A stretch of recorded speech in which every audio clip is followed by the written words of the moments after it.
Are you all caught up on Casefile episodes and looking for some other way to fill the podcast void in your life? Or perhaps you're looking for a new series to binge? We have you covered. Check out Casefile Presents, our very own podcasting network. Casefile Presents aims to give new podcasts a platform in which to reach a wider audience, with each series carefully handpicked and produced by the Casefile team in partnership with other creators and producers. There's a variety of topics covered, with new quality content being produced regularly. Head to casefilepresents.com to check it out and get listening to your new favourite podcast straight away. That's casefilepresents.com. Happy listening.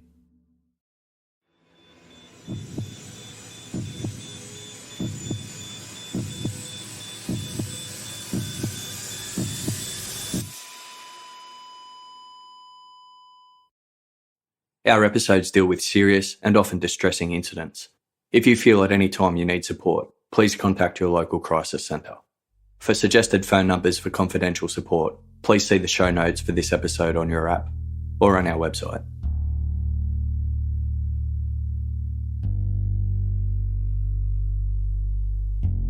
Don't walk down a lonely German street, particularly at night. If you do, you might feel something heavy jump on your back, weighing you down. You can't shake off the creature, nor can you kill it. According to German folklore, the Alphaka, meaning leap upon, is a mythological shapeshifter that will hang on to you until you pass away from exhaustion or terror. Variants to the legend say that the Alphaka kills its victims by tearing out their throats. It can take the form of a goblin or a sad old lady, and in some cases, no shape at all. The Alphaka can never be caught, changing shape as it pleases and disappearing into the night. It is said that church bells, sunlight, prayer, and profuse swearing may help to ward off the evil creature. Another version of the Alphaka lies in the legend of a beautiful young woman who preyed upon a border guard returning home after a long day at work. He spotted the woman and as he approached, was attacked from behind by a force that he could not see nor fight off. The guard struggled and screamed before the attack suddenly ceased. The beautiful woman disappeared, leaving the guard to wonder if he had even seen her at all. Although the legend of the Alphaka was derived from roots buried deep in German mythology, a real-life shapeshifter struck throughout Europe in the early 90s. So pervasive was this woman, who became known as the woman without a face, that she travelled through multiple countries and murdered recklessly without ever being seen. She vanished every time, leaving few clues behind to mark her presence.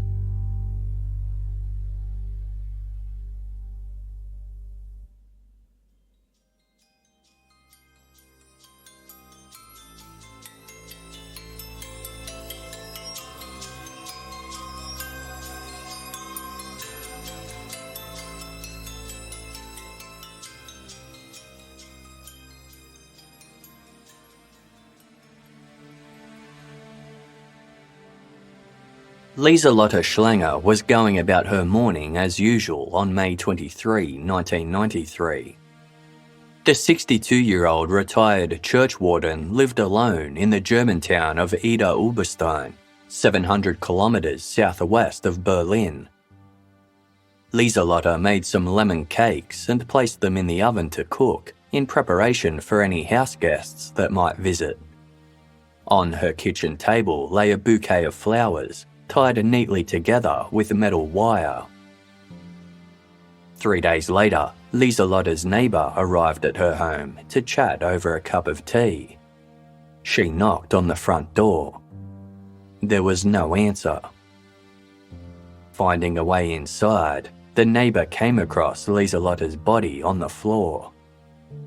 Flowers littered the kitchen table. Around Lieselotte's neck was the metal wire that had been used to bind them. She had been strangled with such force that the wire was embedded into her throat. The brutality of the murder, coupled with the strength needed to overpower the victim and inflict her injuries, led police to assume that Lieselotte's killer was a man. A thorough examination of the crime scene uncovered little in the way of evidence. The wire was common, available for purchase from many hardware stores. No foreign fingerprints or footprints were left behind by the killer. While left unharmed, Lieselotte's Yorkshire Terrier didn't make a peep around the time of the attack, which occurred on the morning she was found or the day prior. This led to speculation that Lieselotte knew her killer or otherwise welcomed them inside, unsuspecting of any danger. Several items were taken into evidence, including a brightly coloured floral teacup that was sitting out in Lieselotte's kitchen. A neighbour reported who they thought resembled a salesman leaving Lieselotte's house in the days before her body was found. He was carrying a pilot's case and had a bodybuilder-like figure. Detectives focused on this lead, but the man was never identified. 8 years passed, and Lieselotte Schlenger's murder remained unsolved.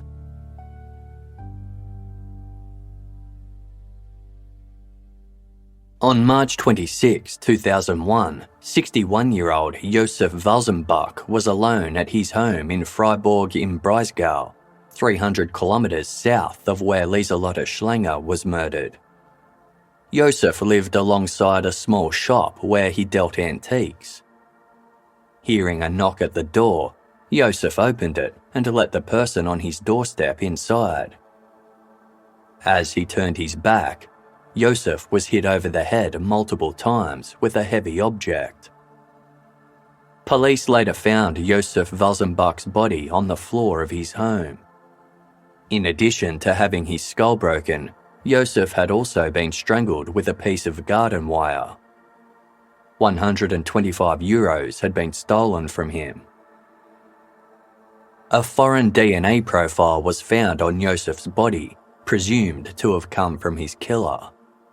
The same profile was also uncovered in his kitchen on a glass and in Josef's antique shop adjacent to his house.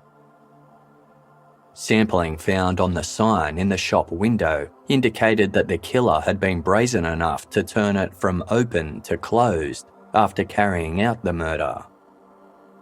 The DNA profile was run through Germany's national DNA database. As it was still in its infancy, the database did not locate a match. However, the sample was uploaded in the hope of one day identifying Josef's killer. The sample itself was particularly intriguing. While it was suspected that Josef's killer was a male, the DNA proved otherwise. It had come from a woman of Eastern European ancestry. Although separated by almost a decade, the similarities between the murders of Lieselotte Schlenger and Josef Walzenbach were obvious. Both were aged in their 60s, lived alone, and were strangled by wire. Evidence taken from Lieselotte's house was re-examined following Josef's murder. A residual saliva sample from an unknown source was found on the floral teacup taken from her kitchen. When compared to the sample on file from Josef Walzenbach's murder, there was a match. The same unknown woman of Eastern European ancestry was present at both crime scenes. After following up nearly 3,000 leads, authorities were unable to identify the woman. As with Lieselotte Schlenger's case, the investigation into the murder of Josef Walzenbach went nowhere.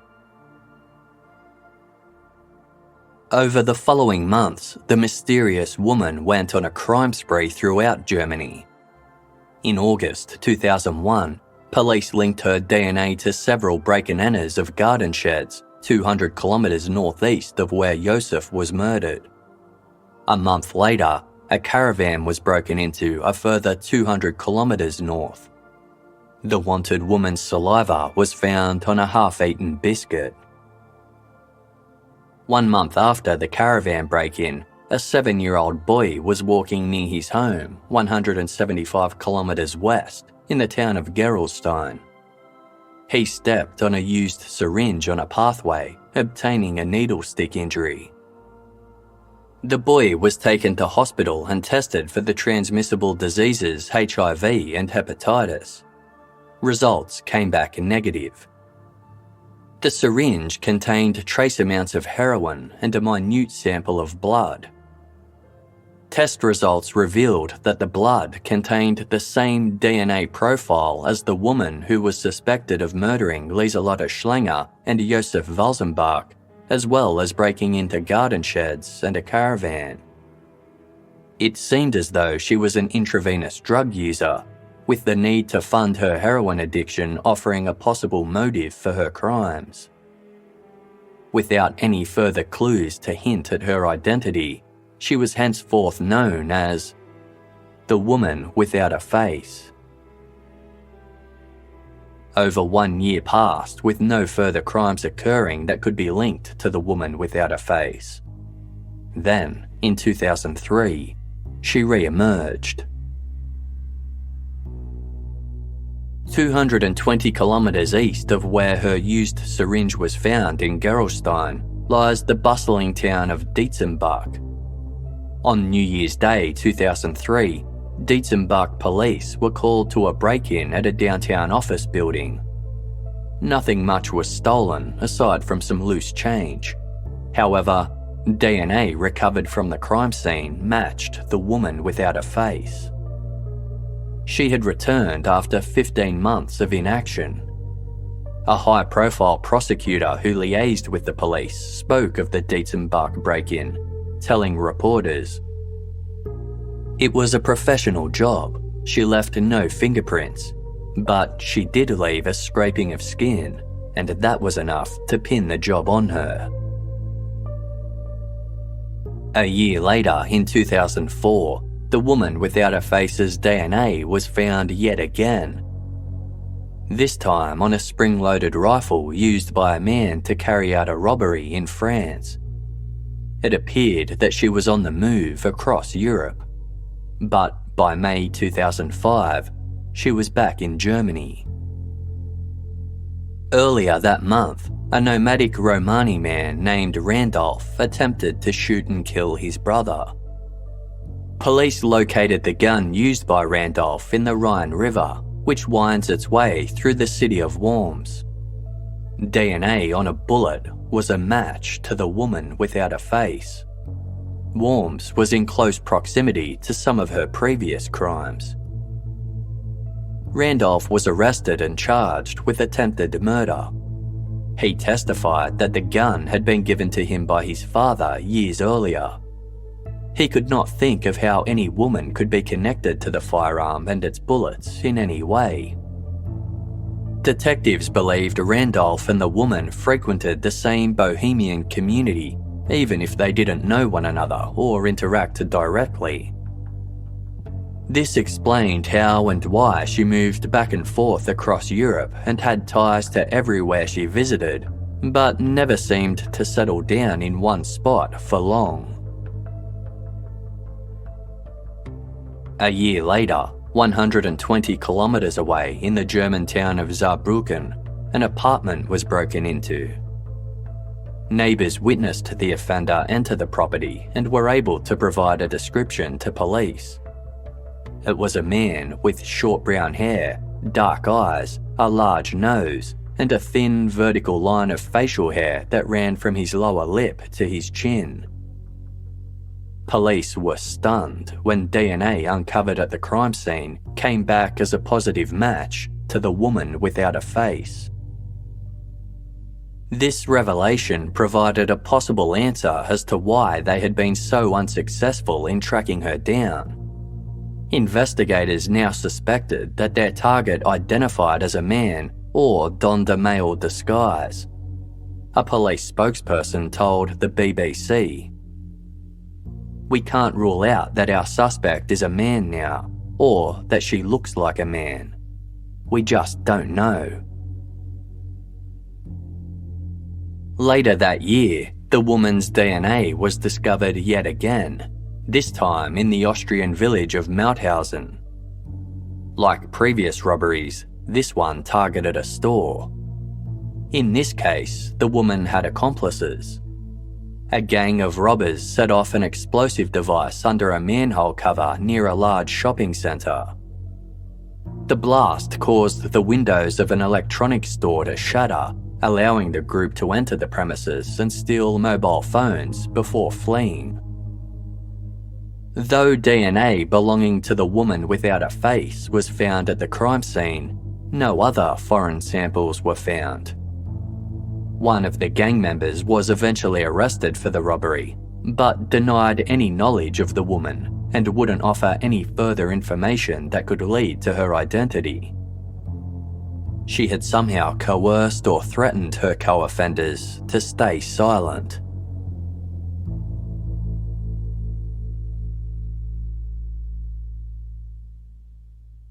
Michelle Kiesewetter grew up in the small German town of Oberweisbach, 350 kilometres southwest of Berlin. Upon finishing school, Michelle joined the police force. She started training at age 19 and, once completed, joined the anti-terror unit of the German Federal Police.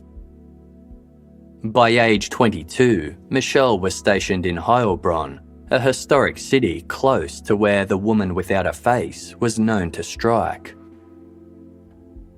In April 2007, Michelle Kiesewetter was a drug squad officer working undercover. On the 25th, she was on duty, driving her green and silver Series 5 BMW. Her policing partner, Martin Arnold, was riding in the passenger seat. Just before 2 p.m, the pair stopped for lunch. They pulled into a Theresienwiese in Heilbronn, an open space used for flea markets and festivals that served as a parking lot when not in use. A short time later, witnesses heard multiple gunshots ring out from the parking lot. First responders found Michelle lying on the ground outside her BMW. She had been shot dead, execution style. Martin had also been shot in the face, with a bullet lodging behind his right eye. He was lucky to survive. After waking from a month-long coma, Martin revealed that he couldn't recall anything in the lead-up to the attack. A special task force titled Special Commission Parking Lot was established to investigate the shooting of the two police members. Officers set up a dragnet, registering any vehicles within a certain radius of the crime scene in the hope that it would reveal any leads, while a forensics team went through Michelle's BMW. Both Michelle and Martin's service weapons and handcuffs were missing, presumed stolen by their attacker. The bullets fired upon the officers came from two different guns, indicating there were at least two offenders. The trajectory of the discharged bullets revealed that the gunman had entered the BMW via the rear doors and shot the officers point blank from the back seat. It happened so quickly that neither officer had time to draw their own weapons. Working on the theory that the crime was an act of revenge on the state police, investigators zeroed in on groups that would harbour such resentment. They made inquiries with the local homeless and drug-affected communities, but failed to uncover any leads or rule anything out. The chief superintendent of Special Commission Parking Lot conceded. It was brutal, apparently random, and with no apparent motive. What are we dealing with here? And who is the accomplice? Special Commission parking lot received its first major lead in June, 2 months after the shooting. DNA samples taken from the center console and one of the rear armrests of Michelle Kiesewetter's BMW came back with a match. The woman without a face had been implicated in yet another murder. Following this revelation, police ramped up their search to find the killer, who had earned the new moniker based on her latest crime, the Phantom of Heilbronn. A reward of €10,000, which was later increased to $15,000, was offered for any information leading to the identification of the Phantom. The gang member who had worked with her previously to carry out a robbery of an electronics store in Mauthausen was interrogated yet again. Even with a reward on offer, he remained tight-lipped. Leads dried up, and of the 18 homicides investigated by the Heilbronn police in 2007, the murder of Michelle Kiesewetter was the only one left unsolved. The Phantom of Heilbronn, however, was just getting started. DNA from the Phantom of Heilbronn, or the woman without a face, was found 4 months after the murder of Michelle Kiesewetter. It was located in a shared garden south of Heilbronn, following a series of house break-ins in the area. Nothing of major significance was stolen, only a few bottles of beer, some bell peppers, and a bunch of grapes. Her DNA was found at other crime scenes, including the theft of a car and computer equipment from a school in the German town of Saarland, as well as a stolen car from Linz in Austria. Anyone else arrested in relation to these crimes refused to name the Phantom.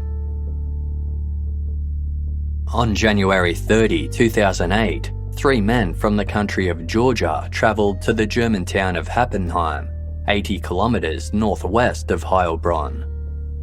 They had planned to buy used cars to transport home for resale. Their dead bodies were later fished out of the Rhine River after travelling 25 kilometres downstream. 2 men were quickly apprehended for the murders, one of whom was working as a police informant. As reported in Crime magazine, the informant had previously been given a station wagon by the local police, which he used to transport the bodies prior to dumping them in the river. The station wagon was examined thoroughly. The carpet within was stained with the blood of the victims. When forensics took swabs of the carpet, they also uncovered the Phantom of Heilbronn's DNA. Her accomplices refused to give her up, instead implicating each other as being the killer. The chief superintendent overseeing Special Commission parking lot told the Mirror publication, "We are as baffled as everyone else about how her DNA came to be there, but it is one more piece in the mosaic. All criminals, no matter how deadly or how clever, all slip up eventually. We just hope we catch her before she kills again." On October 22, 2008, 45-year-old Diana Pavlenko was completing chores in her home in Weinsberg, 6 kilometres east of Heilbronn. After cleaning some dishes, the psychiatric nursing assistant locked up and left her house. 4 days later, Diana's body was found near the hospital where she worked. The Phantom of Heilbronn's DNA was found in Diana's car. Co-workers described Diana Pavlenko as someone who was friendly and nice, but also extremely reserved. Nobody knew much about her private life, even though Diana had worked on the same ward for 20 years. A neighbour spoke of seeing Diana only when she went onto the balcony to hang out washing. Otherwise, she remained indoors, usually with the blinds drawn. Diana's murder offered investigators a rare opportunity to narrow in on a suspect. They theorised that the Phantom might have been a current or former patient at the hospital where Diana worked. The psychiatric ward treated 8,000 patients a year between the ages of 18 and 62. Police interviewed some persons of interest at the facility, but privacy laws prevented them from accessing patient files that might have contained more valuable clues. The ward's chief physician was fairly dismissive that a female patient was responsible for the murder of his colleague. Quote, "The connection between the DNA trace and us is a mystery to me. I can't explain it all to myself." When Diana Pavlenko disappeared, she was off duty for a week. During this period, no patient went into hiding. At Diana's funeral, a witness noticed a peculiar and somewhat unnerving presence. He described, quote, "neglected figures at the service, unshaven and unkempt men donning parkas that no one knew personally. He said they were the type of people that he didn't want to meet in the dark." Despite the possible psychiatric ward lead, Diana Pavlenko's murder investigation reached the same conclusion as the others and was soon relegated to the cold case files. It seemed as though authorities were always one step behind the Phantom, but were unable to catch a break.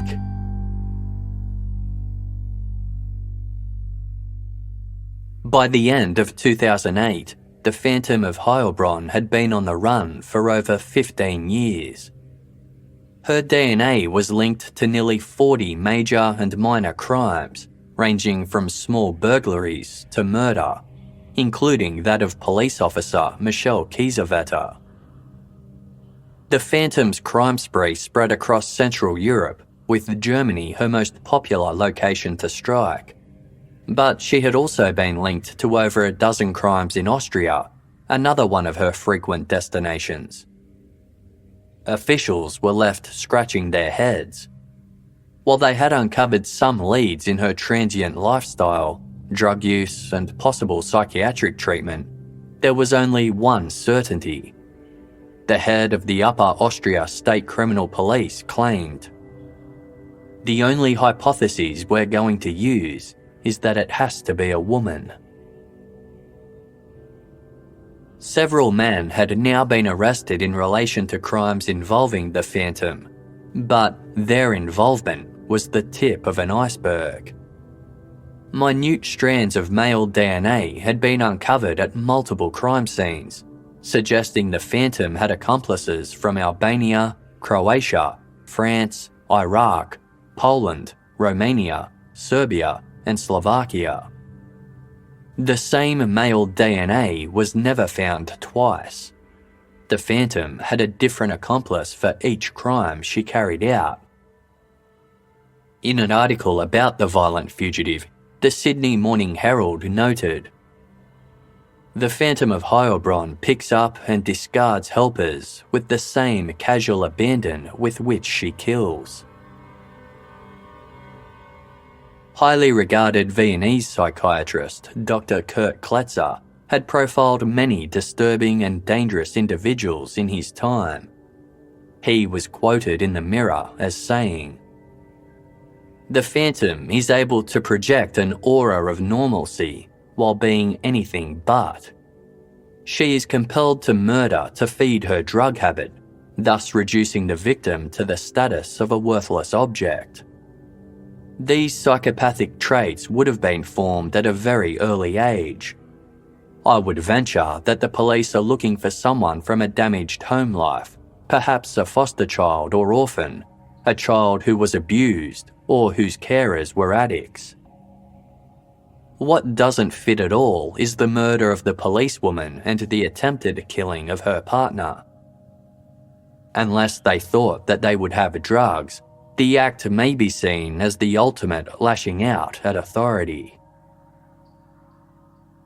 By early 2009, 800 suspect women had been DNA tested, but all were ruled out as being the Phantom.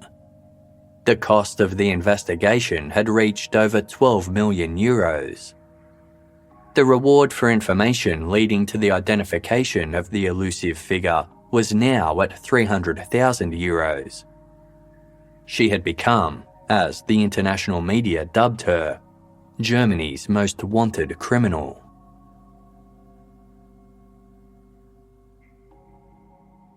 In March 2009, a badly burnt male corpse was discovered in France along the French-German border. Disfigured beyond recognition, French authorities thought that the body belonged to an asylum seeker who had been missing for 7 years. They attempted to identify the man by matching his fingerprints to those on his asylum application paperwork, but his fingers were so burnt that his prints could not be obtained. Alternatively, authorities swabbed his asylum seeker paperwork, hoping that minute traces of DNA from his fingertips would still be present on the paper. They were in luck.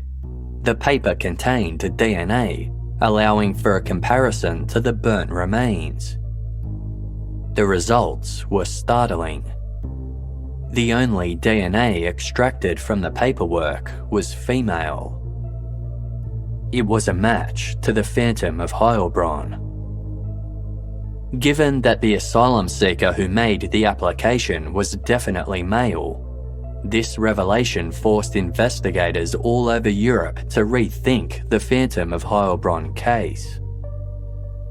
Until this point, they had failed to realise that the answer had been staring them in the face the entire time.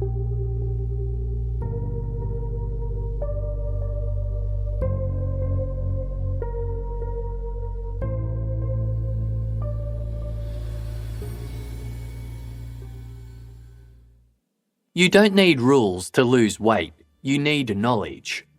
Based in psychology, Noom teaches you how to eat so you can accomplish your personal health goals and stick with them long term. With Noom, you pick the health goals that are right for you, and Noom personalises a weight loss program to help your aspirations become reality. Casefile team member Jess has incorporated Noom into her daily way of life and loves it. Not only does she have her own personal coach to check in with whenever she needs advice, she also has a group of fellow Noom users on a similar journey to get healthier. The folks at Noom understand that everyone is busy, and that's why they give you small lessons that you can do in 10 minutes a day. And the app makes everything from logging food to searching for recipes quick and easy. There's a science to getting healthier. It's called Noom. Sign up for your trial today at Noom, noom.com/casefile. Ready to learn how to live healthier? Sign up for your trial today at Noom, noom.com/casefile. That's noom.com/casefile. Check out one of Article's newest outdoor looks, Seaside Retreat. This hand-picked series features elegantly designed pieces made from natural materials and complemented by pops of bold blues, yellows, and greens. Evoke the feel of a refined beachside haven in your backyard. No body of water required. Article is the easiest way to make your space look beautiful because they combine a boutique furniture store with the comfort and simplicity of shopping online. Article's team of designers focus on beautifully crafted pieces, quality materials, and durable construction. And by shopping with Article, you also save up to 30% over traditional retail prices. Casefile composer Andrew loves the throw and rugs he ordered from Article's website. The Scandinavian-style pieces add a sense of style to his existing furniture, and the quality of the items was second to none. Combined with Article's easy-to-navigate website and amazing customer care, Andrew will be going straight back to Article next time he needs any home furnishings. article is offering listeners of Casefile $50 off your first purchase of $100 or more.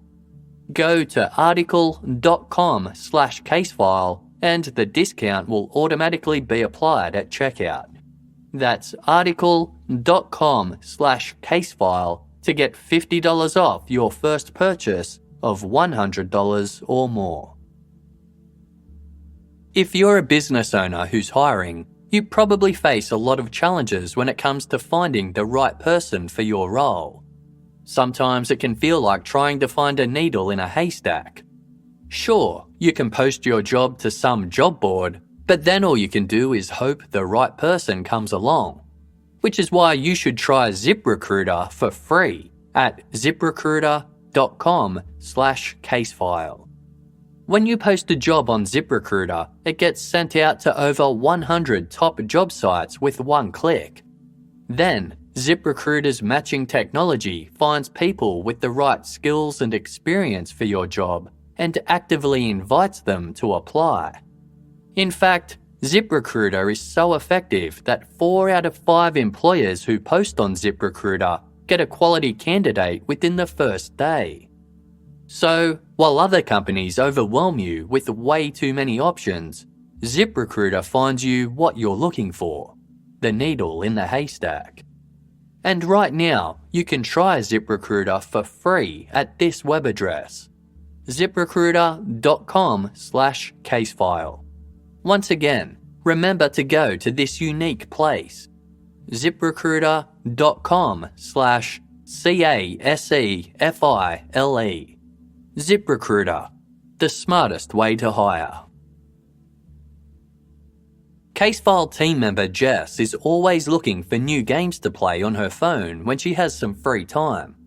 A little while back, she came across Best Fiends, and she's been playing it ever since. Why? Because it's a mobile puzzle game that always leaves her brain feeling refreshingly challenged. It requires something more than the same basic strategy round after round. Best Fiends is a match 3 puzzle game that's an endless source of fun, and it's different from other puzzle games. You know, like the ones where all you do is smash candy over and over. Additional challenges are added along the way. In fact, there's something new to play every day. And the adorable characters just keep coming. It's currently the Memorial Parade Challenge in-game, and Jess is hoping to get the Alien Brittle Fiend. Maybe you're a little like me and have some doubts about finding a puzzle game with more to offer. Give Best Fiends a go. Just don't blame us if you can't put it down. Download the 5-star rated puzzle game Best Fiends free today on the App Store or Google Play. That's friends without the R.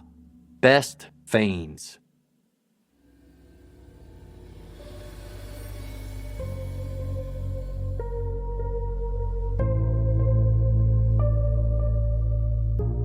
In Frickenhausen, Germany, 90 kilometers south of Heilbronn, is the production plant for Greiner Bio 1. The bioscience company specializes in the development and production of high-quality laboratory products. During the period that the Phantom of Heilbronn was wreaking havoc, Greiner Bio 1 was busy manufacturing cotton swabs for use in laboratories all over Europe. They were also used by certain police departments to collect DNA at crime scenes. A 71-year-old woman worked in the Greiner Bio 1 production plant in Germany. A long-term employee, her job was in the factory packaging the cotton swabs. Of Eastern European descent, this woman was the Phantom of Heilbronn. However, she was completely innocent of any crime. Unbeknownst to her and everyone else, she had been contaminating the swabs with her own DNA. This discovery was made in 2009 when investigators realised that the Phantom of Heilbronn's DNA only showed up at crime scenes where the Greiner Bio 1 cotton swabs were used. Crime labs who had used swabs from other sources never had a case attributed to the Phantom. An investigator explained the contamination to the Bild newspaper. The things were double packaged. We thought they were the Mercedes of cotton swabs. The swabs were marketed as being sterile, and they were. They had been processed to remove all germs, fungi, and viruses, but the process did not destroy DNA. They simply weren't designed for collecting genetic material. Hence, forensic technicians across 3 nations had for years found the same DNA at scores of crime scenes because they had brought it there on the sterile swabs they carried. Greiner Bio 1 International expanded on this. They announced that the swabs, which were sterilised with ionising radiation and were sterile for medical purposes, were never certified for use in DNA analysis, as any existing contamination could not be removed by sterilisation. The revelation that the Phantom of Heilbronn was no more than an unsuspecting elderly factory worker proved a huge embarrassment for investigators. A member of the Berlin Association of Lawyers told The Times that DNA analysis is a perfect tool for identifying traces. What we need to avoid is the assumption that the producer of the trace is automatically the culprit. DNA evidence on a crime scene says nothing about how it got there. There is good reason for not permitting convictions on the basis of DNA circumstantial evidence alone. Upon learning that the Phantom of Heilbronn didn't exist, dozens of crimes across Europe needed to be re-examined. While detectives had been chasing a literal ghost, the real perpetrators were getting away with murder. In 1963, the American comedy film The Pink Panther was released. It follows the story of a bumbling inspector named Jacques Clouseau as he hunts down a jewel thief known as the Phantom before he can get his hands on a priceless diamond called the Pink Panther. The film was an international success and inspired a spin-off cartoon series of the same name. 2 years after the Phantom of Heilbronn had been identified, the police were still no closer to solving the many murders falsely attributed to her, including that of police officer Michelle Kiesewetter. In early November 2011, a number of German media outlets received a DVD. They placed the disc into a player and a recognisable cartoon character popped up on screen, the Pink Panther. As reported in The Guardian, the DVD started with the Pink Panther strolling through an unknown city, with the show's iconic music score playing in the background. The Pink Panther then bombs a grocery store.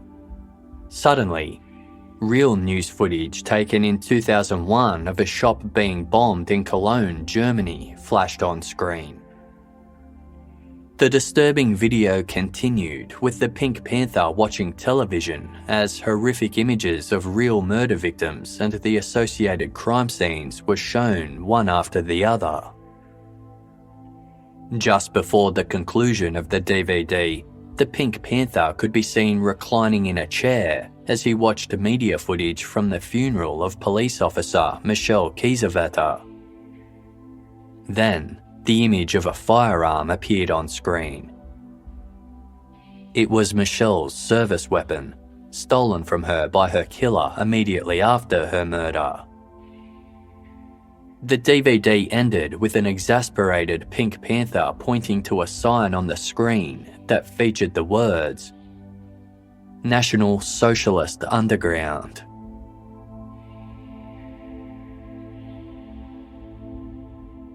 Uwe Bernhardt and Uwe Mundlos grew up in the city of Jena, 300 kilometres northeast of Heilbronn.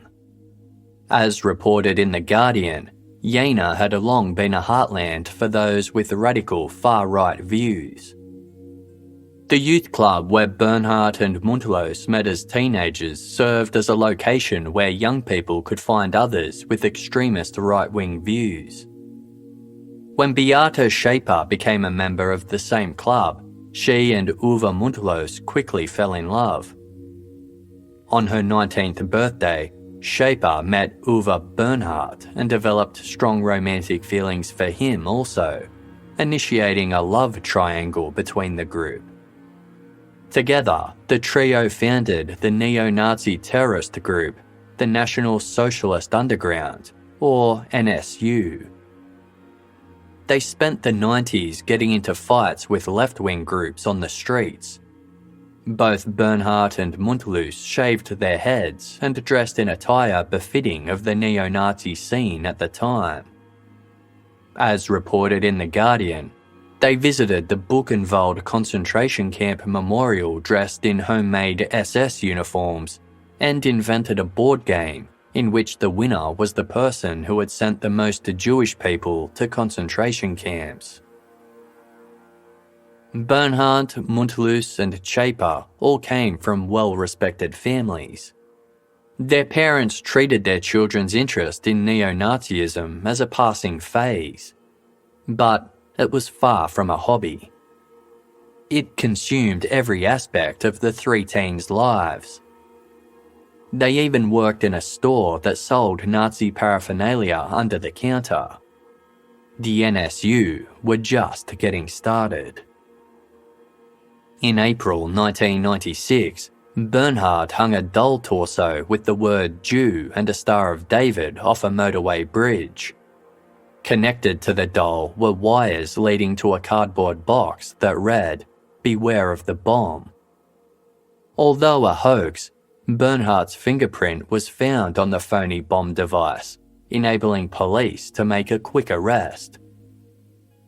Bernhard already had a long rap sheet, including offences for endangerment of road traffic, resistance to a law enforcement officer, extortion, dangerous bodily harm, sedition, and violation of gun laws. Yet, he was acquitted for the bomb hoax incident. While it could be proven he handled the box, there was nothing to prove he had knowledge of the hoax. He was still put away, serving just over 2 years in juvenile detention for possessing 3 right-wing extremist CDs he intended to sell. This, coupled with his criminal history, was enough to get him off the streets temporarily. 2 years later, in January 1998, police in Jena received a tip-off and searched Bernhard's garage. Inside, they found 1.4 kilograms of TNT, enough to cause a major explosion. However, by this time, the 3 members of the NSU, Bernhard, his friend Mundlos, as well as their girlfriend Zschaepe, were already on the run. They hid out in an apartment 85 kilometers away and used fake IDs and aliases to avoid recognition. While German officials were hunting the Phantom of Heilbronn, Bernhard and Mundlos went on a murderous rampage unrelated to any of the Phantom's crimes. Harbouring an intense hatred for Turkish immigrants, the 2 men targeted the Turkish population, with Zschaepe assisting in the planning of the attacks. On September 9, 2000, they shot and killed a florist as he sat in his work van in Nuremberg. Police fabricated a motive for the crime involving the Turkish criminal underworld. Despite the victim's wife denying this theory, police were staunch in their opinion. When 3 more Turkish nationals were found shot dead soon after, the police were certain it was all gang-related. Meanwhile, the NSU continued their string of attacks. They sent a bomb disguised as a Christmas present to a grocery store owned by a Turkish family. When the store owner opened the gift, the bomb detonated. Nobody was killed in the blast, but the store owner's daughter was seriously injured. Following this, the NSU went underground for 3 years. They resurfaced in February 2004 to kill the manager of a kebab restaurant.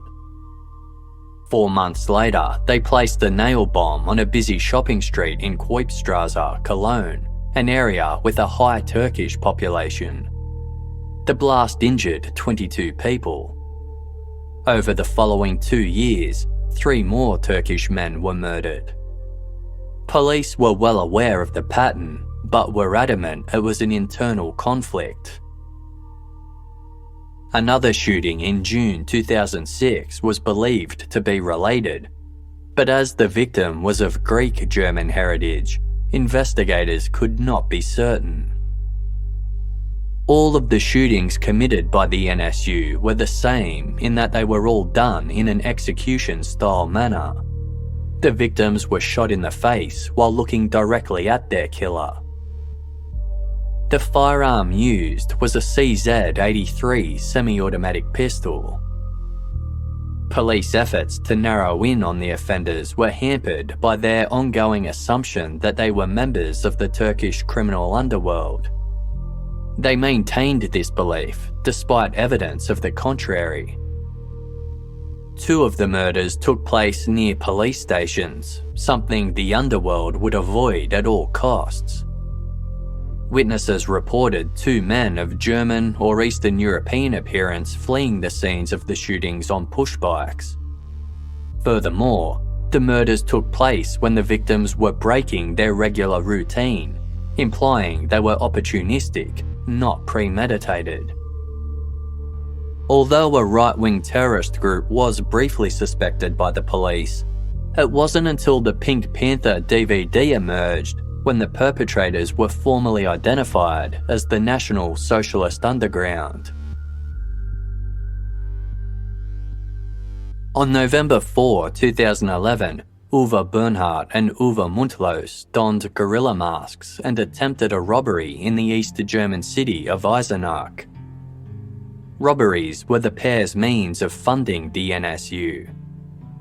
Their efforts failed, and the pair were forced to flee on their bicycles.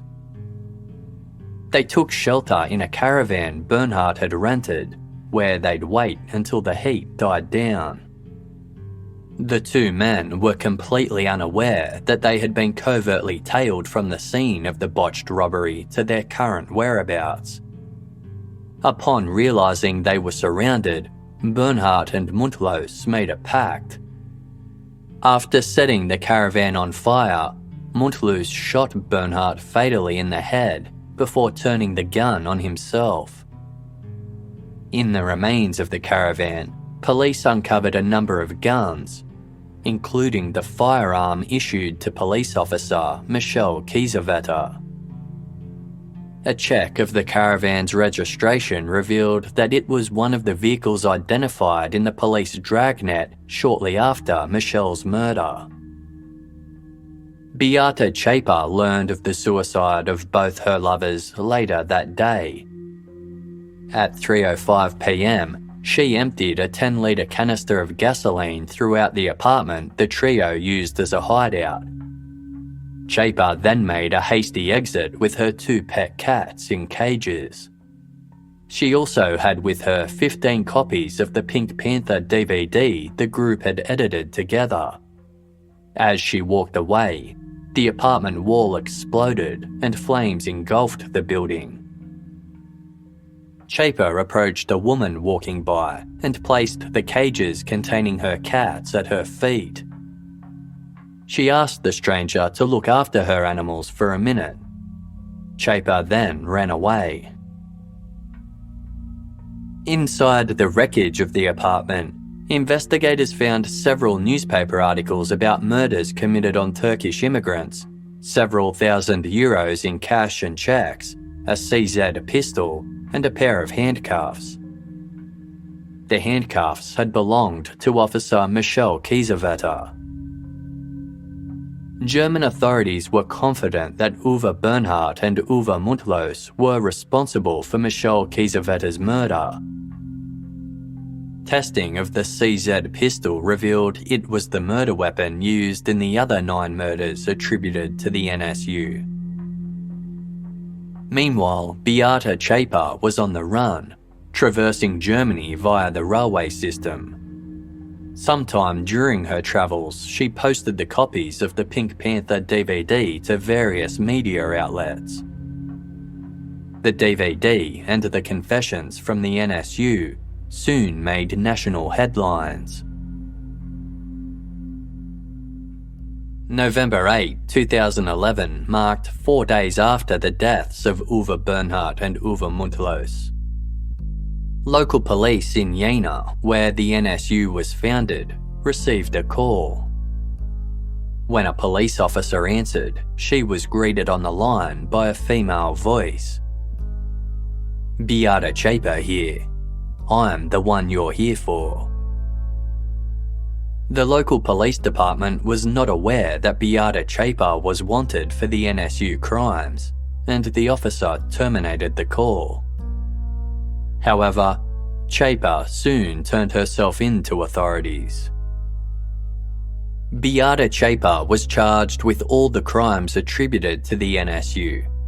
This included the shooting murders of the 9 Turkish men, the 2 bombings, the attempted murder of Officer Martin Arnold, and the murder of his policing partner, Officer Michel Kiesewetter.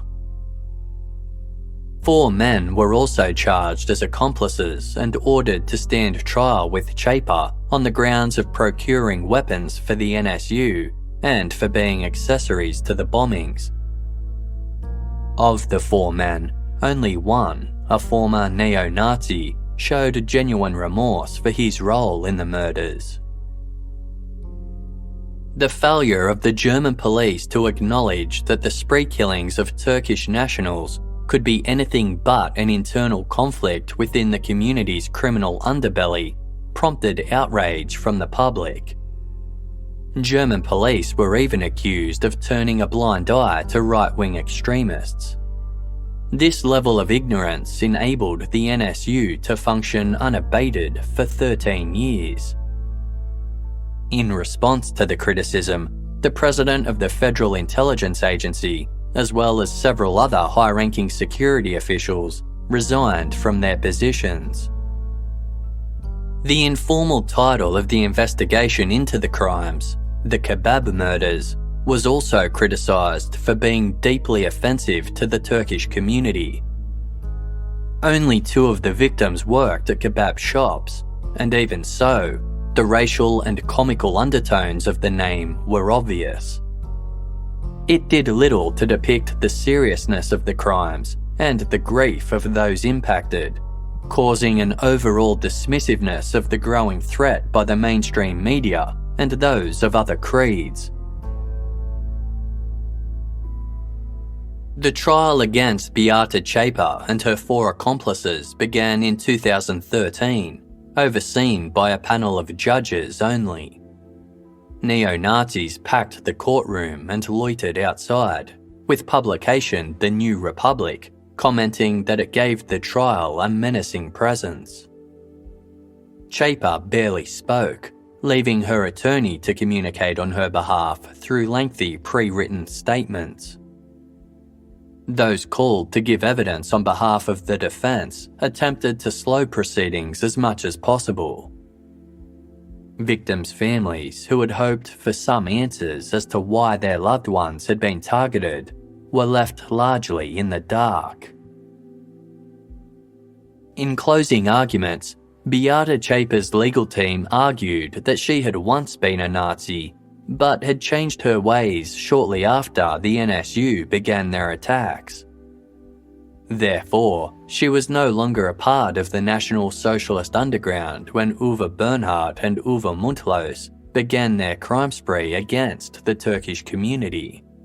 Rather, she was just their roommate.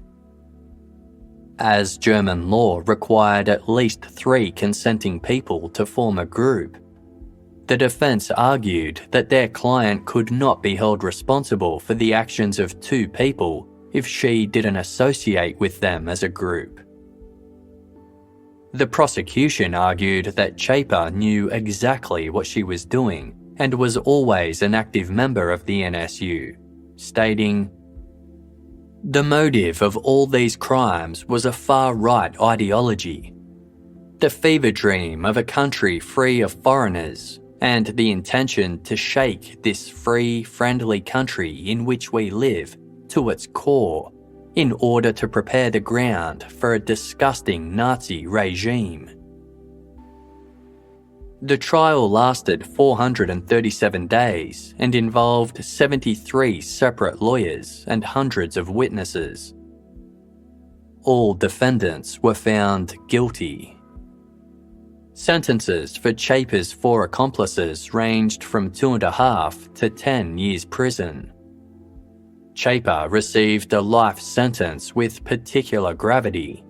This means she can apply for parole after serving 15 years jail time, but will be unlikely to receive it. Although it couldn't be proven that Zschaepe had been at any of the crime scenes, the judges concluded that she was aware of and contributed to the killings that were designed to spread fear and insecurity among immigrant communities. Not everyone was convinced that the deaths of Uwe Bernhardt and Uwe Mundlos and the imprisonment of Beate Zschaepe marked the end of the National Socialist Underground. The NSU Watch, an alliance of anti-fascists and anti-racists dedicated to tracking the NSU movement and imparting knowledge about neo-Nazis, commented, "The court is desperately maintaining that the NSU is a thing of the past, that right-wing terrorism no longer exists. The results of the main hearings, the inquiry committees, and our own research show that the NSU is a network. It still exists, and it was not a group of 3 loners. We will persist until the families, the public, and we all know the identities of all the NSU supporters, and until they've been held accountable. We want justice." Lawyers for Beate Zschaepe lodged an appeal, which has yet to commence. The reason why the NSU targeted police officers Michelle Kiesewetter and Martin Arnold remains a mystery. The notion that they were targeted for their service weapons or seized drugs, although readily accepted in the beginning, lost traction over time. One other theory has since emerged that helps shed a light on why the offenders stepped out of their typical racially motivated MO and targeted 2 police officers.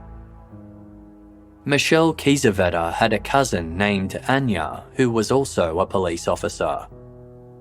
As reported on the World Socialist website, in 2014, Anya told a parliamentary committee that her daughter, who was Michelle's cousin, might have had ties with a neo-Nazi group named Blood and Honor.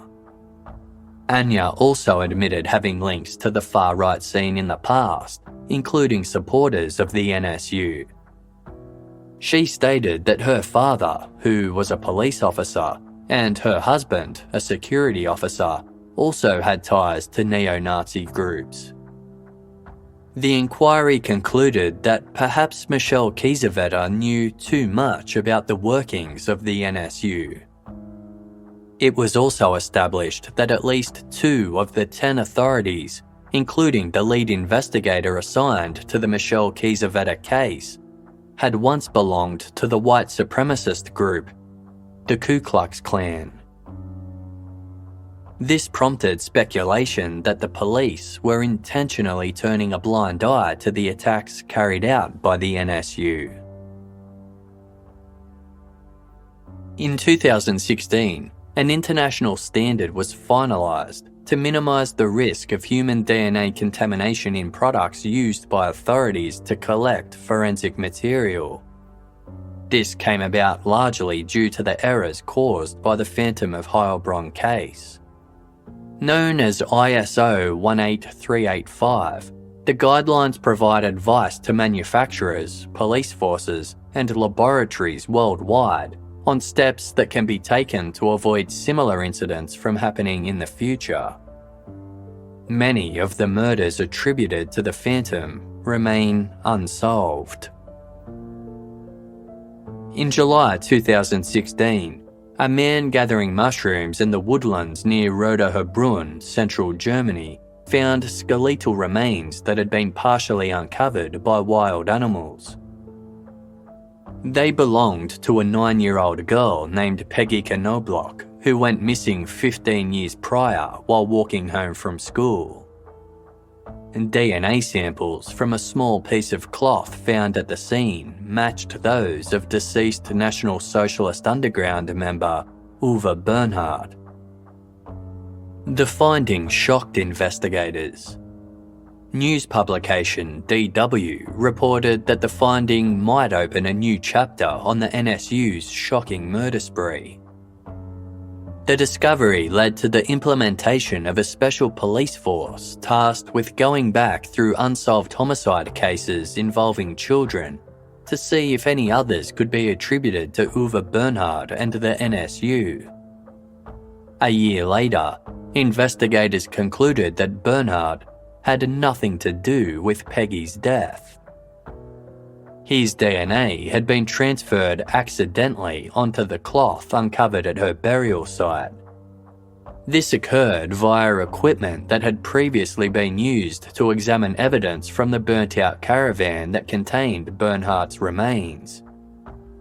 This marked yet another DNA contamination blunder, despite the lessons learnt in the Phantom of Heilbronn incident. Arif Sardurch was a survivor of the 2004 nail bomb blast carried out by the National Socialist Underground. He is still coming to terms with the attack that seriously wounded his daughter, but has since revealed that what he faced in the aftermath was worse than the actual explosion. In an interview with DW, Arif stated, "I said that I think neo-Nazis were behind the attack." The officer then just held his finger to his lips, and he didn't seem to want to hear anything more about it. Fear became my constant companion. I could not even talk to my wife about it until 5 years later. Arif speaks at events about the consequences of racism and xenophobia. He continues to spread awareness about the far-right terrorist extremists who he believes are still operating today. At one conference, a member of the crowd asked Arif how his family were coping. With tears in his eyes, he said, "I won't stay silent. That I have learnt. As long as you say nothing, nothing changes."